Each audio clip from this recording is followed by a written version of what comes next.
ఆషామాషిగా వెళ్తే కుదరదు, చాలా జాగ్రత్తగా ఉండాలి, దాన్ని చాలా నిష్ఠగా చేయాలి. ఇది నువ్వు చేసే దాంట్లో ఏ చిన్న పొరపాటు వచ్చినా నీ ప్రాణానికి ఓకే. అని చెప్పి దానికి ఎలా చేయాలనేది ఇవన్నీ చేయించి ఆ పూజలు అయ్యి మొదలు పెట్టిస్తాడు. అవన్నీ చేసుకొని వెళ్ళి అప్పుడు వెళ్తాడు. ఓకే. ఆయనకి మార్గదర్శి, ఒక గురువు. అది బిగినింగ్ లో వచ్చేస్తుంది. ఓకే. అది చిన్న క్యారెక్టర్ అయినా ఒక గౌరవమైన క్యారెక్టర్. అలాగే ఆ క్యారెక్టర్కి ఎవరిని పెడదాం అనేది ఆలోచన వచ్చింది డైరెక్టర్ గారికి. వస్తే హిందీలో ఎవరో ఒక యాక్టర్ పేరు చెప్పారు, మలయాళం నుంచేమో జేసుదాస్ గారు అనుకున్నారు.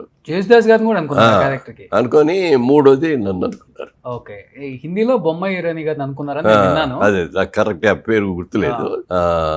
తర్వాత బాలబాబు గారి దగ్గరికి వెళ్ళి, ఏమండి ఈ క్యారెక్టర్ ఒకటి ఉందండి, చిన్న క్యారెక్టర్ కానీ ముఖ్యమైన క్యారెక్టర్, ఇట్లా వీళ్ళైతే బాగుంటుందని 1, 2, 3 అని చెప్పి థర్డ్ నా పేరు చెప్పగానే ఆయన అన్నాడు, ఎందుకండి ఆయన బోళ్ళ పేరు ఇది ఉంది కదా, మనాళ్ళు కదా, మనాళ్ళు ఉండగా అక్కడ నుంచో బొంబాయి నుంచో లేకపోతే కేరళ నుంచో దేవర సంస్థ మురళీమోహన్ గారు తగ్గించాడు.